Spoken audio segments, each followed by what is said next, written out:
Bom dia, jovens e adolescentes, pais do Senhor. Acredito que vocês vão estar vendo essa lição no domingo, lição de número 9, EBD, Igreja do Jardim Ismênia, Assembleia de Deus, o Ministério Belém, Pastor Adilson. A nossa escola bíblica dominical aqui, a aula dos jovens e adolescentes, o título aqui é Influenciando a Sociedade. De cara eu já quero chamar a sua atenção para a palavra influenciando. Desde que nós nascemos, nós fomos influenciados. Claro que primeiro pela nossa família, pelo nosso pai e pela nossa mãe. E não interessa quanto a idade que você tem, quantos anos você tem, hoje você faz coisas que você aprendeu porque você foi influenciado pela sua mãe, pelo seu pai. Você tem hábitos, você tem um jeito de sentar, um jeito de andar, um jeito de falar. Você tem alguma coisa que você foi influenciado por alguém da sua família. E na vida, assim, todos os dias nós somos influenciados por algo.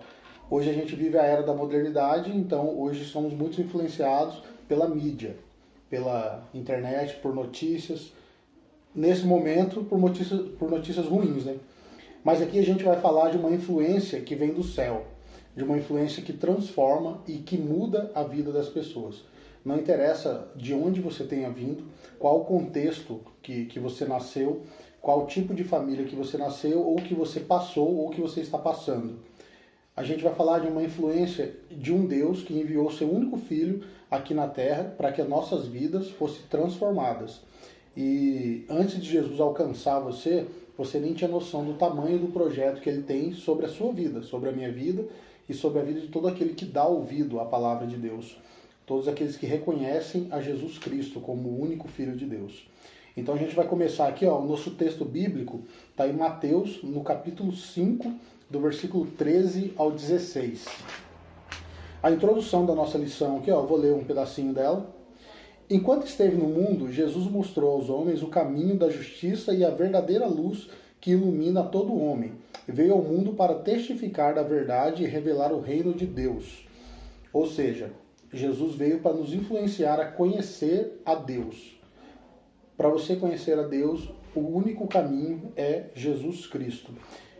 E depois que você conhece a Deus, você jovem, você adolescente, você conhece a Deus e a sua vida se transforma. Você começa a ter uma outra perspectiva, uma outra visão de tudo que acontece ao seu redor. E aí você começa a selecionar melhor o que você deixa influenciar a sua mente, o seu coração e até o seu corpo. Ou você começa ali a ser mais seleto. Você começa a bloquear coisas que você sabe que não deve se deixar ser influenciado por elas e por outras coisas que você acaba aceitando, que você vê que vem da parte de Deus. Mas aí entra uma parte muito interessante nessa lição, que nós somos comparados ao sal. E aí a Bíblia nos diz que o sal ele serve para dar gosto, para dar sabor às coisas. Mas aqui o próprio Jesus diz que se o sal perder o seu poder ali de conservar as coisas ou de dar sabor às coisas, que ele deve ser lançado fora, que ele não serve mais para nada. E aí eu trago para o nosso contexto. Você que foi chamado por Cristo, você que conheceu quem é Cristo, você que conhece a cruz de Cristo, você que Deus tem um projeto na sua vida que quer que você seja o sal da terra, você não pode perder esse foco e você precisa entender que você sendo sal, você precisa influenciar pessoas. Ou seja, você precisa dar sabor à vida das pessoas. O sal ele também serve para conservar. Então o sal foi muito usado na época de Jesus, porque além de dar sabor, ele era um conservante. Então, e é assim conosco. Você precisa ser sal, você precisa dar sabor às coisas, você precisa conservar o que é bom. E aí o próprio Jesus é que nos ensina isso, que nós somos o sal da terra. No decorrer da lição aqui, se você é o sal, se você tem influenciado pessoas e se você tem se deixado influenciar pelas coisas que são do céu, pelas coisas que são bíblicas, a verdade está na Bíblia. Se você, através da Bíblia, sim, você pode ser influenciado pelo Espírito Santo, influenciado pela palavra de Deus. Não existe nada nesse mundo que possa te conduzir ou te mostrar ou te guiar à direção correta que não seja a Bíblia. A Bíblia é a última e a primeira palavra quando se fala de um caminho reto, quando se fala de certo ou errado. É só a Bíblia que pode te dar discernimento. E aí, além de ser o sal da terra, e além de você ter que dar sabor e conservar as coisas, essa lição nos ensina que a luz precisa brilhar. Eu vou ler o começo aqui, do segundo tópico aqui. Os discípulos de Jesus são a luz para o mundo que se encontra na escuridão. Você pode até não ter ciência do verdadeiro peso que você carrega sobre os ombros, um peso de glória, não é uma coisa ruim não, de você ser chamado por Cristo, ou seja, de você professar o evangelho que você conheceu, o verdadeiro, o da Bíblia. O evangelho de Cristo é o centro de tudo. Se você tem esse evangelho, é preciso brilhar. Você precisa fazer a diferença. Você foi chamado para ser sal. E como eu disse no começo, se o sal perder o poder dele de dar sabor e de conservar as coisas, ele só serve para ser lançado fora. Ou seja, Jesus tem um projeto, Deus tem um projeto para você, que é um projeto que faz bem principalmente para você.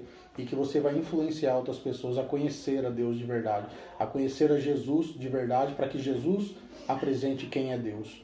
A Bíblia nos ensina que ninguém viu Deus, mas nós sabemos de Deus através de Jesus. Então você precisa brilhar. A luz precisa brilhar. Deus, ele te escolheu e te capacitou para que você brilhe. Nos tempos de Jesus, na antiguidade, eles construíam as cidades e eles usavam calcário branco. Por que disso? Porque você conseguia ver o brilho do sol refletir no calcário e você conseguia saber a direção onde está uma cidade. Mesmo que você estivesse num deserto, num lugar muito distante, você conseguia enxergar de longe o brilho da cidade. Aí, mais uma vez, a Bíblia vem falar o que para nós? A Bíblia vem nos ensinar. À noite também, as cidades colocavam luzes nos lugares mais altos, ou seja, para chamar a atenção. Então, se você é sal da terra, se você dá sabor às coisas, você está sempre em evidência. Porque você tem um evangelho verdadeiro a proclamar. Um que não é seu, um que não depende de você. Você não é capacitado para isso, mas você é usado por Deus. Você se coloca na sua posição de pecador e alguém que precisa realmente de Deus. E quando você conhece a Jesus verdadeiramente, você tem prazer em fazer as coisas, você tem prazer em ser um servo, em ser o sal da terra, em ser a luz do mundo. A própria Bíblia nos diz também que ninguém acende, ou eu vou usar as palavras que minha para você entender, mas a Bíblia diz que ninguém acende uma lâmpada e coloca embaixo da cama. A lâmpada ela fica num pedestal alto, ela está no teto, ela vai estar num lugar que clareie todo o cômodo, ou seja, toda a casa. E é assim que você deve ser.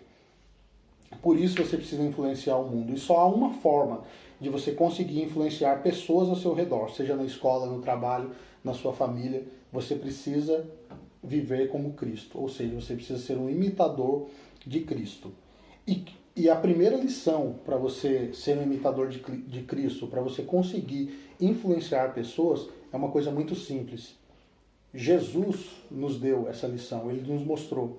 Jesus jamais desrespeitaria alguém que era feito imagem e semelhança de Deus, ou seja, pessoas. Então, se você realmente é um cristão, é alguém que conhece a Deus, você tem que amar as pessoas. Essa é a maior lição que Jesus nos ensinou, amar as pessoas. E quando eu falo as pessoas, inclui inimigos, amigos, adversários ou pessoas que estão ao seu lado, que lutam com você. Nós devemos aprender a amar e aceitar as diferenças, porque Jesus era assim. E a própria Bíblia nos relata que se eu não conseguir amar aquele que foi criado imagem e semelhança de Deus, que são as pessoas, Deus não está em mim, ou seja, o amor de Deus não está em mim. Está da boca para fora, mas o que conta são as minhas atitudes. E as minhas atitudes só podem ser conduzidas para o lado correto se eu for imitador de Cristo. Eu preciso imitar a Cristo. A maior influência no mundo, o maior abalo que o mundo sofreu foi a cruz de Cristo. Cristo influenciou o mundo. Ele escolheu 12, que dali eles não tinham noção de quão grande era aquele projeto que Deus tinha na vida deles. Por isso hoje eu estou falando aqui. Por isso hoje você está assistindo aí desse lado. Porque alguém falou. Porque alguém influenciou pessoas. Porque alguém que tinha um comportamento grosseiro e mal educado passou a ser dócil e educado. Porque alguém que era viciado em algo, seja em atitudes ou até em coisas, em bebidas, em comidas, o que for, qualquer vício que seja, mas alguém deixou daquilo para agradar a Cristo. Então, nós somos influenciados quando nós vemos diferença nas pessoas. Nós